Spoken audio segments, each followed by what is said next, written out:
കണ്ണിൽ നിന്ന് കണ്ണുനീരിറ്റിറ്റ് വീഴുകയാണ്. നമ്മുടെ കനേഡിയൻ പ്രധാനമന്ത്രി ജസ്റ്റിൻ ട്രൂഡോ അങ്ങനെ രാജി പ്രഖ്യാപിച്ചിരിക്കുകയാണ്. ലിബറൽ പാർട്ടിയുടെ നേതാവ് അല്ലെങ്കിൽ അധ്യക്ഷൻ എന്ന സ്ഥാനവും ഒഴിഞ്ഞിരിക്കുകയാണ് Justin Trudeau.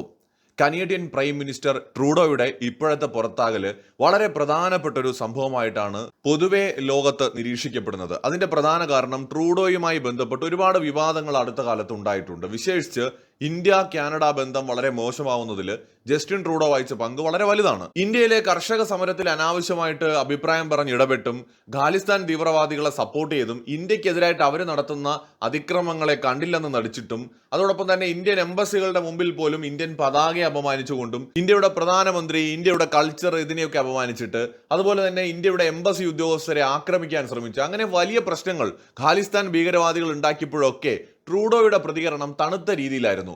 Rule of law എന്ന് പറഞ്ഞുകൊണ്ട് എല്ലാത്തിനെയും കണ്ണടച്ച് സപ്പോർട്ട് ചെയ്ത ട്രൂഡോ ഒടുവിൽ പടിയിറങ്ങുമ്പോൾ മറ്റൊരർത്ഥത്തിൽ അത് ഇന്ത്യയുടെ, വിശേഷിച്ച് പ്രധാനമന്ത്രി നരേന്ദ്രമോദിക്ക് വ്യക്തിപരമായി ഒരു വലിയ വിജയമായിട്ട് ഈ സംഭവം മാറുകയാണ്. കനേഡിയൻ പ്രധാനമന്ത്രി അവിടെ നിന്ന് പുറത്താവുന്ന സമയത്ത് ഇന്ത്യക്ക് എങ്ങനെയാണ് അതിൽ സന്തോഷിക്കാൻ കഴിയുക എന്ന് ചിലപ്പോൾ തോന്നാം. പക്ഷേ ഈ ഒരു സംഭവങ്ങളെല്ലാം നമ്മൾ കണക്ട് ചെയ്ത് നോക്കുന്ന സമയത്ത് തീർച്ചയായും നമുക്ക് സന്തോഷിക്കാൻ ഇതിനകത്ത് കാരണങ്ങൾ ഒരുപാടുണ്ട്. ഈ കനേഡിയൻ പ്രൈം മിനിസ്റ്റർ ഇന്ത്യയുമായിട്ടുള്ള ബന്ധം വഷളാക്കിയതിൽ വലിയ പങ്ക് വഹിച്ചു എന്ന് ഞാൻ ഓൾറെഡി പറഞ്ഞു.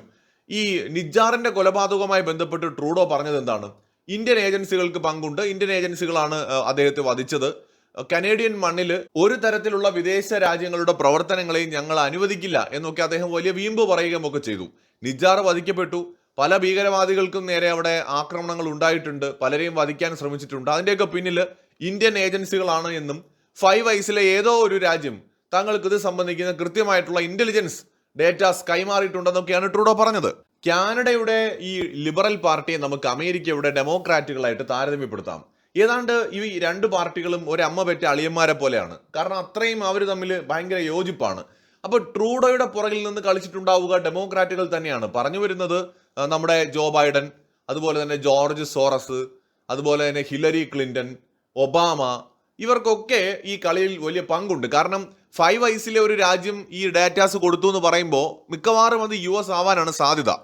അങ്ങനെ ഇന്ത്യയുമായിട്ടുള്ള ബന്ധം വഷളാവുന്നു. ഈ ട്രൂഡോ എന്ത് ചെയ്തു? നമ്മൾ എല്ലാവർക്കും അറിയാവുന്ന പോലെ നമ്മുടെ ഗൾഫ് രാജ്യങ്ങളിലും ഇന്ത്യയുടെ അയൽ രാജ്യങ്ങളിലും ഒക്കെയുള്ള പ്രധാനപ്പെട്ട രാഷ്ട്രീയ നേതാക്കളെ, ഭരണാധികാരികളെയൊക്കെ വിളിച്ചിട്ട് ഇന്ത്യക്കെതിരെ വലിയ രീതിയിലുള്ള ശ്രമങ്ങൾ ഇദ്ദേഹം നടത്തി, എല്ലാം പാളിപ്പോയി. അപ്പൊ ഇപ്പോൾ അദ്ദേഹം അവിടെ നിന്ന് പുറത്താകുമ്പോൾ ഇന്ത്യക്ക് ഇതിനകത്ത് എന്തെങ്കിലും ഡയറക്റ്റ് ഇൻവോൾവ്മെന്റ് ഉണ്ടോ ഇല്ല എന്നുള്ളതിനെ കുറിച്ച് നമുക്ക് അറിയില്ല. പക്ഷെ ഇന്ത്യക്കാർ വലിയൊരു പങ്ക് ട്രൂഡോയുടെ പുറത്താകലിന് വഹിക്കുന്നുണ്ട്. കാരണം കാനഡയിൽ ഇന്ത്യൻ വംശജർ ധാരാളമുണ്ട്. ഈ കാനഡയുടെ ലിബറൽ പാർട്ടി അവിടെ അധികാരത്തിൽ നിന്നത് തന്നെ ഒരു ഇന്ത്യൻ ബേസ് ആയിട്ടുള്ള ഒരു പൊളിറ്റിക്കൽ പാർട്ടിയുടെ സപ്പോർട്ട് കൊണ്ടാണ്. പക്ഷേ ബേസിക്കലി അവർ ഖാലിസ്ഥാൻവാദികളാണ്. അവർക്ക് ഇന്ത്യയെ വെട്ടിമുറിച്ച് ഒരു ഖാലിസ്ഥാൻ രാജ്യം ഉണ്ടാക്കണമെന്നൊക്കെ ഉള്ളതാണ് അവരുടെ ആഗ്രഹം.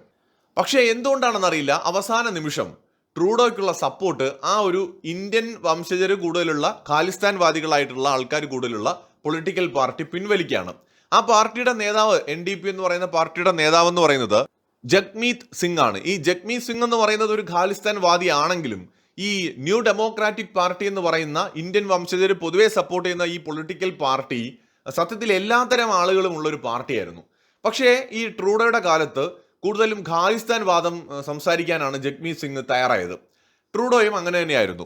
പക്ഷെ പിന്നെ എന്ത് പറ്റിയെന്ന് വെച്ചാൽ പെട്ടെന്നൊരു സുപ്രഭാതത്തിൽ ന്യൂ ഡെമോക്രാറ്റിക് പാർട്ടി ലിബറൽ പാർട്ടിക്കുള്ള പിന്തുണ പിൻവലിച്ചു. അതായത് ഇത്രയും നാള് ആർക്ക് വേണ്ടിയാണോ ട്രൂഡോ ഇന്ത്യയെ പോലും പിണക്കിയത്, അവര് തന്നെ ലാസ്റ്റ് ട്രൂഡോയുടെ കാലുവാരി. ബിഗ് ബി എന്ന് പറയുന്ന മമ്മൂട്ടി സിനിമയുടെ ക്ലൈമാക്സിൽ വില്ലനെ നൈസ തേച്ചുകൊണ്ട് കൂടെ നിന്ന മുഴുവൻ ആളുകളും മറുകണ്ഠം ചാടിയതുപോലെ ഏതാണ്ട് അങ്ങനൊരു സാഹചര്യം എന്ന് വേണമെങ്കിൽ പറയാം. അതായത് ശരിക്കും ട്രൂഡോ ഒറ്റയ്ക്കായി പോയി. ന്യൂ ഡെമോക്രാറ്റിക് പാർട്ടി പിന്തുണ പിൻവലിക്കുക മാത്രമായിരുന്നില്ല, സ്വന്തം പാർട്ടി, അതായത് ട്രൂഡോയുടെ ലിബറൽ പാർട്ടി പോലും അദ്ദേഹത്തിനോട് അധികാരത്തിൽ നിന്ന് മാറാൻ ആവശ്യപ്പെട്ടു.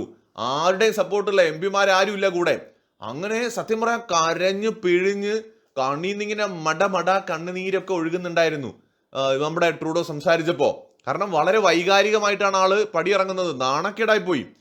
ഇവിടെ നമ്മൾ നോക്കിയാൽ വളരെ വ്യക്തമായ 2-3 കാര്യങ്ങൾ കൂടി കാണാം. ഈ അവസാന ആണി അടിച്ചത് ട്രംപാണ്. ട്രംപിന്റെ അടിയും നല്ലപോലെ ട്രൂഡോയ്ക്ക് കൊണ്ടു. ഓടിച്ചെന്ന് ട്രംപിനെ കണ്ട് കാല് പിടിച്ച് കാര്യം കാണാമെന്നായിരുന്നു ട്രൂഡോ വിചാരിച്ചത്. പക്ഷെ ട്രംപ് അപമാനിച്ച് വിട്ടുകളഞ്ഞു ആൾക്കാരുടെ മുമ്പിൽ വെച്ച്. മാത്രമല്ല ഇത് വലിയ വാർത്തയുമായി. അമേരിക്ക എന്തായാലും ടാക്സ് വർദ്ധിപ്പിക്കാൻ പോവുകയാണ് എന്നുള്ളത് അദ്ദേഹത്തിന് മനസ്സിലായി ട്രൂഡോയ്ക്ക്. അപ്പോൾ ട്രംപിനെ കണ്ട് വല്ലതും നടക്കുമെന്ന് ചോദിക്കാൻ വേണ്ടി പോയതാണ്. ട്രംപ് പറഞ്ഞു, ഒരു കാര്യം ചെയ്യും, കാനഡ നമ്മുടെ അമേരിക്കയുടെ 51ാമത്തെ സ്റ്റേറ്റ് ആവും, ഞാൻ നിങ്ങൾ അതിന്റെ ഗവർണറാക്കാം എന്ന് മാത്രമല്ല പലതവണ ഗവർണർ എന്ന് വിളിച്ച് അപമാനിക്കുകയും ചെയ്തു. അവിടെ നിന്ന് ഇറങ്ങിപ്പോയ ട്രൂഡോ സത്യത്തിൽ മാധ്യമങ്ങളോട് പോലും പ്രതികരിക്കാൻ തയ്യാറായില്ല. NDPയുമായി സഖ്യമുണ്ടാക്കി ഭരിച്ച ഒരു സമയമുണ്ടായിരുന്നല്ലോ. ഈ സമയത്ത് ഖാലിസ്ഥാൻ വാദികളുടെ അഴിഞ്ഞാട്ടമാണ് കാനഡയിൽ ഉണ്ടായത്. ഇത് കാനഡയിലുള്ള പൊതുവേ വലിയ സമാധാനപ്രിയരായിട്ടുള്ള ആൾക്കാർ, മര്യാദയ്ക്കൊക്കെ ജീവിച്ചു പോകുന്ന ജോലിയും കൂലിയും ഒക്കെ ഉള്ള മനുഷ്യർക്ക് കണ്ടിട്ട് സഹിച്ചില്ല. ഒന്നാമത് അവർക്ക് ഈ ഇന്ത്യൻസിനെയും ബ്രൗൺ സ്കിന്നുള്ള ആൾക്കാരെയൊന്നും അത്ര ഇഷ്ടമല്ല. അവർ ഈ വെള്ളക്കാരന്റെ ആ ഒരു മനോഭാവം അറിയാലോ, അവൻ ബേസിക്കലി ഒരു വർണ്ണവെറിയനായിരിക്കും. അപ്പൊ അതുകൊണ്ട് തന്നെ ഇന്ത്യക്കാരോട് അവർക്ക് പൊതുവേ വലിയ താല്പര്യമില്ല. പക്ഷേ ഉന്നത ജോലിയും വിദ്യാഭ്യാസവും ഒക്കെ ഉള്ള ഇന്ത്യക്കാരോട് ഒരു റെസ്പെക്ട് ഒക്കെ ഉണ്ട്. പക്ഷേ ഈ ഖാലിസ്ഥാൻ വാദികളുടെ അഴിഞ്ഞാട്ടം കാരണം ഉള്ളത് കൂടി പോയി കിട്ടിയെന്ന് പറഞ്ഞ പോലെ മൊത്തത്തിൽ അത് ഇന്ത്യയെ ബാധിച്ചു.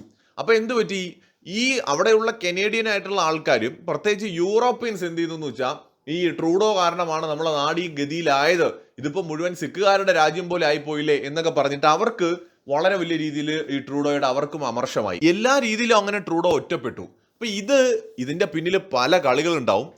തീർച്ചയായിട്ടും ഇന്ത്യക്ക് സന്തോഷിക്കാൻ പറ്റുന്ന പലതും ഉണ്ടാവും. നമുക്ക് തീർച്ചയായിട്ടും അങ്ങനെ എല്ലാ കാര്യങ്ങളിലും നമുക്ക് അങ്ങനെ കൊണ്ട് നിർത്താൻ പറ്റില്ല. അതുകൊണ്ട് ഞാൻ അതിലേക്ക് പോകുന്നില്ല. ഒന്ന് ചിന്തിച്ചാൽ മതി. എന്തായാലും ഇതൊന്നും അങ്ങനെ ചുമ്മാ നടക്കില്ല. പല കളികളും ഇതിന്റെ പുറകിൽ ഉണ്ടാകും. ട്രൂഡോ പുറത്താവേണ്ടത് എന്തായാലും ഇന്ത്യയുടെയും ആവശ്യമായിരുന്നു. സന്തോഷകരമായ ഒരു വാർത്തയാണ്. ഏകദേശം 9 വർഷമായിട്ട് കാനഡയുടെ പ്രധാനമന്ത്രിയായിട്ട് തുടരുന്ന ട്രൂഡോ പടിയിറങ്ങുന്നത് നാണം കെട്ട് തന്നെയാണ്. ഒരു സംശയം അതിനകത്തില്ല. നരേന്ദ്രമോദിക്ക് വളരെയധികം ആഘോഷിക്കാൻ പറ്റുന്ന ഒരു കാര്യം കൂടിയായിരിക്കും ഇത്. അതായത് മോദിയുടെ ഏറ്റവും വലിയൊരു എതിരാളി എന്ന നിലയിൽ അടുത്ത കാലത്ത് ചർച്ച ചെയ്യപ്പെട്ട ആളാണ്. കാരണം മോദിയെ ഇന്ത്യയെ ടാർഗറ്റ് ചെയ്ത് നിന്നൊരാളാണ് ട്രൂഡോ. ആ ട്രൂഡോയാണ് അധികാരമില്ലാതെ, ആരവങ്ങളില്ലാതെ, സഹായികളില്ലാതെ ഒറ്റപ്പെട്ട് ഏകനായി, വിഷണ്ണനായി, ഏകാന്തനായി ഇറങ്ങിപ്പോകുന്നത്. എന്തായാലും ഇത് വളരെ നല്ലൊരു കാര്യമായിട്ടാണ് എനിക്ക് തോന്നുന്നത്. പ്രേക്ഷകരുടെ വിലയേറെ അഭിപ്രായങ്ങൾ കമന്റ് ചെയ്യൂ.